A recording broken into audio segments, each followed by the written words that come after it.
네, 좋아요. 화농성 여드름 완전 정보. 화농성 여드름은 홍반, 붉은 반점이죠. 홍반을 유발시키고 그리고 염증을 만들기 때문에 필연적으로 상처를 만들어요. 그래서 이제 흉터까지 생기게 해서 전체적으로 우리를 괴롭히는 나쁜 피부 질환인 거고요. 화농성 여드름은 흉터를 만들기 때문에 애초에 안 생기게 원인을 제거해 주시는 게 가장 좋은 방법이고요. 이미 생겼다라고 한다면 이제 흉터가 커지지 않도록 잘 관리해 주시는 게 중요합니다. 우선 화농성 여드름 생기는 원인을 살펴보면요. 여드름은 영어로 아크니라고 하죠. 그거는 모낭 속에 사는 프로피오니 박테리움 아크니스라는 미생물들에 의해서 여드름이 유발되기 때문에 그런 건데요.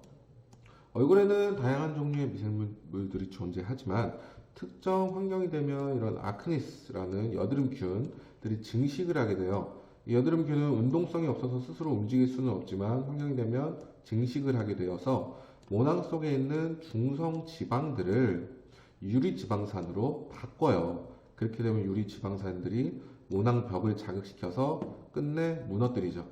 그렇게 되면 모낭 속에 있던 노폐물들, 균들, 피지들이 진피로 침투하게 되죠. 그럼 진피는 침투된 이런 침입자들을 방어하기 위해서 면역 반응을 일으키게 되고 그 면역 반응이 혈류량을 증가시켜 홍반을 만들게 되고 그리고 면역 반응의 부산물로 염증을 만들게 돼서 우리가 아는 화농성 여드름을 만들게 되는 거죠. 그래서 이 화농성 여드름의 원인을 제거하기 위해서는 첫째로 균 증식 억제, 균이 증식되는 걸 막는 억제하는 방법이 있고요. 그리고 이미 생성된 균들을 제거하는 방법이 있어요. 균이 증식되지 않고 적당량이 있으면 우리 몸에 큰 해를 끼치지 않기 때문에 증식되는 환경만 많아져도 여드름, 균이 있다고 하더라도 여드름이 유발시키지 않아요. 여드름 균이 증식되기 위해서는 우리가 흔히 알고 있는 잘못된 상식이 있는데 여드름균들, 이 아크니스들이 피지를 먹고 자라기 때문에 피지가 많으면 균이 증식된다 라고 잘못 알고 있는 게 있어요. 그건 잘못된 얘기인 거고요. 이 아크니스들, 여드름균들은 질소화합물을 통해서 에너지를 얻고요. 그 질소화합물들은 각질 생성 세포를 통해서 얻기 때문에 에너지원이랑 피지랑 전혀 상관이 없어요. 다만 증식시키는 환경이랑은 상관이 있어요. 그게 뭐냐면 이 아크니스들은 pH 5.5에서 6인 약산성 환경에서 증식이 잘 돼요. 그래서 피지는 지방산을 함유하고 있죠. 지방산을 함유하고 있기 때문에 피지가 많을수록 증식이 잘 되는 환경이 조성되는 건 맞아요. 그리고 이 pH 환경만 있는 게 아니라 아크니스들, 여드름균들은 혐기성 균이기 때문에 산소 분압이 낮아야 돼요. 산소가 적어야 된다는 소리인 거죠. 즉 어떤 뭐 과각화 현상, 각질에 의해서 모공이 막히든 아니면 피지가 자외선에 의해서 과산화 지질이 돼서 막히든 모공이 우선 막혀서 산소 분압이 낮아져야 되는 거고 모공이 막혔으니 분비되는 피지가 나오지 못해 pH가 낮은 환경이 조성되는 거죠. 즉 모공이 안 막힌다고 한다면 피지가 다 분비돼서 나갈 거기 때문에 약산성인지라 할지라도 산소 분압이 낮지 않아서 균 증식 환경이 되지 않을 거고요. 그리고 이제 뭐 막힌다고 하더라도 피지 분비가 적은 사람이면 pH가 약산성이 안 돼서 이거는 뭐 세안이나 이런 걸로 관리를 해줄 수도 있는 거죠. 그래서 균 증식 억제 같은 경우에는 홈케어로 가능한 부분인 거고요.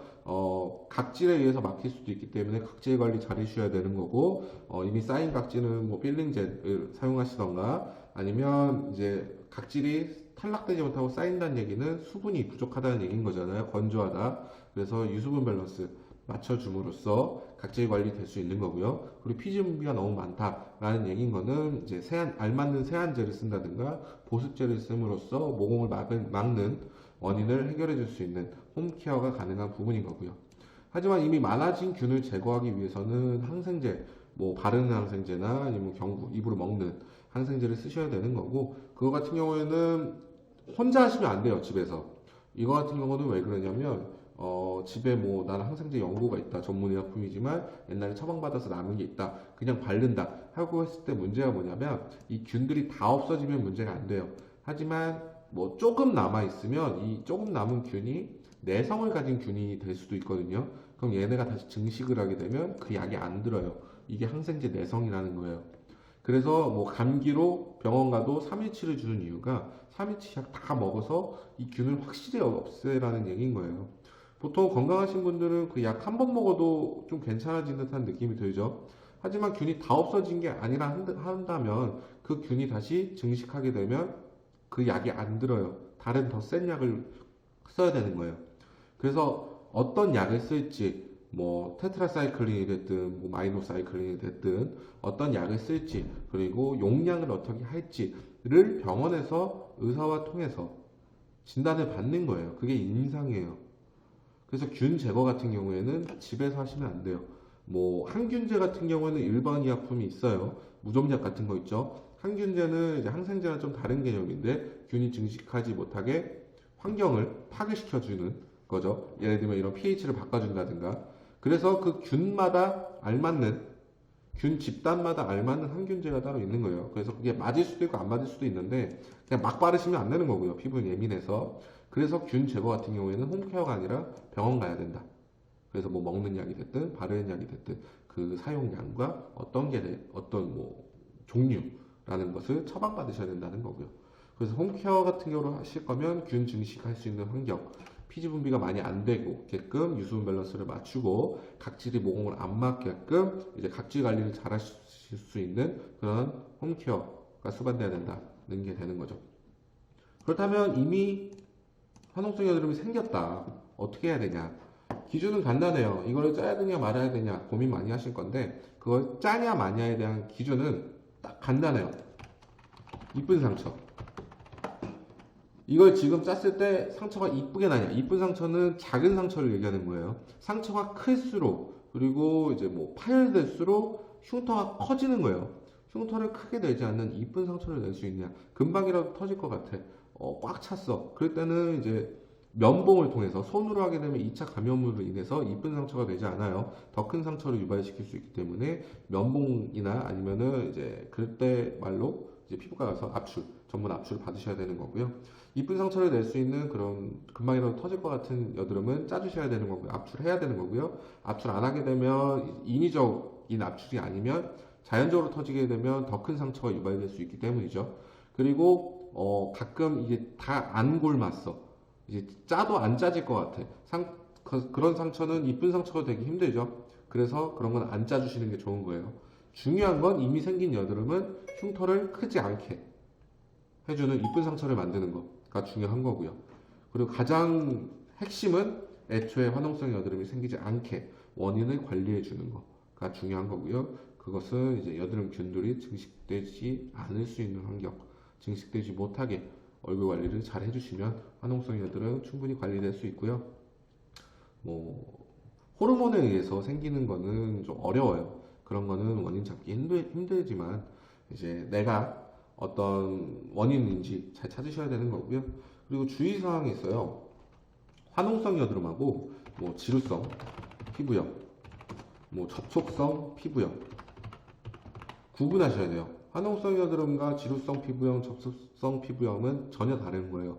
특징은 화농성 여드름은 해당 병변이 개별적으로 있죠. 하지만 지루성 피부염은 넓게, 뭐 접속성 피부염은 그런 형태가 있죠. 접촉을 받은 형태에 따라서 나온 거기 때문에 병원 가면 제일 먼저 보는 게 그거예요. 이 환자가 지루성 피부염인지 접촉성 피부염인지 화농성 여드름인지 그 병변을 관찰을 하는 거죠. 왜냐면 원인이 다르기 때문에 해결 방법도 다른 거거든요. 그래서 나 얼굴에 뭐 났어. 다 화농성 여드름이라고 생각하실 게 아니라 이게 지루성인지 접촉성이라면 이제 그 접촉된 원인을 해결해 줘야 되는 거고요. 지루성이라면 이제 유분 분비가 원인이 된 거기 때문에 유분 분비 혹은 이제 유분 분비로 인한 곰팡이균이 원인이 될 수 있거든요. 지루성 피부염은. 그래서 그런 쪽으로 치료를 하셔야 되는 거고요. 화농성 여드름과는 그 원인과 해결법이 좀 다르다라는 주의사항이 있습니다. 그러면은 여기까지 화농성 여드름에 대해서 알아봤고요. 피부 관리 잘 하셔서 만족스러운 피부 상태를 얻으셨으면 좋겠습니다. 감사합니다.